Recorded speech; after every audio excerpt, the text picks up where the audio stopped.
This is Kcal News Mornings. The U.S. Attorney's Office just held a news conference giving more details into Sean Diddy Combs' indictment. We'll have the very latest on what Combs is facing. A warning to anyone buying or selling a house in Ventura County. Thieves are targeting the vulnerable. We're going to point out what consumers need to know. And there's an interesting trend happening at restaurants. More and more diners are proudly asking for table for one. We'll discuss why people are embracing those solo meals. And a live look now. I believe this is Santa Monica. You can see a cloudy, hazy start to the morning, but that's not discouraging those surfers. Lots of them out there on the water. That's why we love SoCal, right? Good morning. You're watching Kcal News Mornings at 9. Today is Tuesday, September 17th. I'm Christine Lazar. And I'm Jasmine Veal. Ruta Bay Shabazi and Jamie Yukas, they are off this morning, but thank you so much for joining us. Paul Diano, Kalina Strinos, they are here with weather and traffic. Good morning. Did you feel it this morning? I did. I walked out with no jacket and I embraced it because I've been so hot this last 2 weeks. I wonder how many folks may have pushed the little heater button for their seats this morning. Yeah, Amy Johnson said she had her heated seats on. Okay, I didn't go quite that far. We have a little heaters jacket blasting underneath the desk. Yes. So, the heater was on in the weather office as well. So, we're here. I guess it's that time where mornings can get a little bit chilly. We're a bunch of babies. Here we go, temperature-wise. If we're all delicate and we go from the air conditioning to heater pretty quickly, well, we're doing that right now. Temperatures outside, not that warm, even at 9 o'clock, 2 hours after sunrise. We've got the low 60s, Burbank and Simi Valley. Pasadena just updated to 61. Downtown LA is not even 60 yet, and Orange County is in the mid-60s. That said, most of us have sunshine. There's a look at downtown Los Angeles. A 2-hour snapshot in the foothills of the San Bernardinos. You are the cloudiest spot right now, and there are some scattered clouds over Orange County, North San Diego County, and also Riverside and San Bernardino County.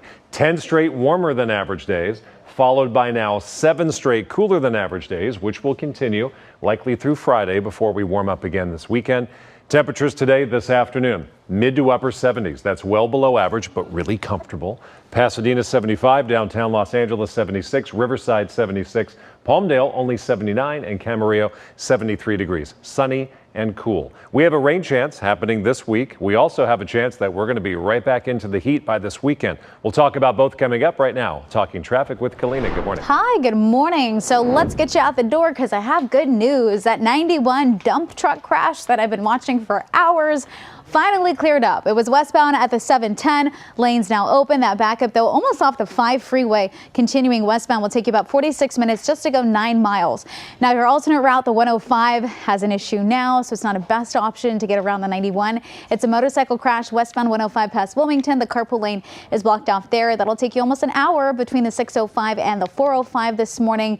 And speaking of the 405, it's usually another alternate route for you to get around the 105 and the 91, but we're pretty jammed up leaving the 110 up toward the 10 freeway. We also still have this crash 605 south before Rose Hills, carpool and left lane blocked off. That's what it looks like there. You can see it's bumper to bumper, about an hour and 10 minutes between Arrow Highway to Rose Hills.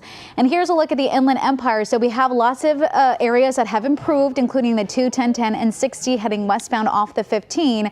But we have road work on the 15 north from Rywick to Caholco. The right lane is closed. That will take you an hour from Main Street into Corona. Ladies, back to you.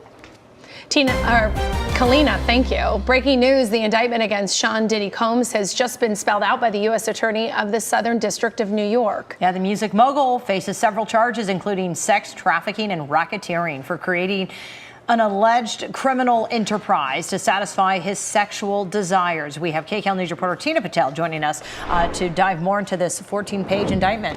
Yeah, and here is the indictment listing all the alleged crimes that prosecutors say began as early as 2008. There are a lot of details in here about how they say Combs used his money and his power. The U.S. Attorney for the Southern District of New York says Combs presided over what they call a sordid empire of sexual crimes, coercing and abusing women for years and recruiting several people to cover it all up.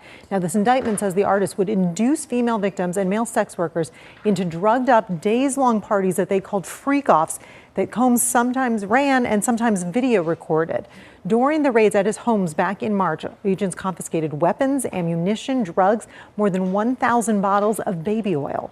When Combs didn't get his way, he was violent, and he subjected victims to physical, emotional, and verbal abuse so that they would participate in the freak-offs, and that Combs hit, kicked, threw objects at and dragged victims, at times by their hair.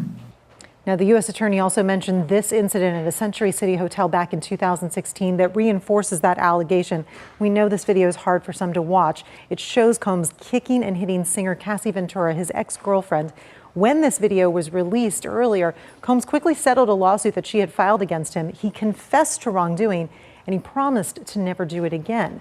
But Combs still faces 4 additional lawsuits from other alleged victims for same kinds of crimes. He has denied those allegations as well. And his attorney this morning says that Combs will be taking this federal indictment head on and will be fighting the charges to the bitter end. Again, a lot of details in here about what they say happened over a period of years, and that there was a lot of other people, they said, that helped kind of cover it up for him. Yeah, basically calling it his enterprise. Yeah. You know, like and that's why we're talking about charges like with racketeering. Mm-hmm. Yeah. And you wonder how much, or if he even knew all of these details would be coming to light, because they voluntarily, according to his attorney, relocated to New York in anticipation of this. And you might recall, like, those raids happened back in March. There was one here in LA. There was another in Miami. Some people were saying, what took so long for these charges? But I think they were going through everything they found to put together this case. Yeah, a lot of moving parts. Thank you, Tina. Now you can get your Kcal News, weather, and live stream all in one place on the CBS News app. Download it free today.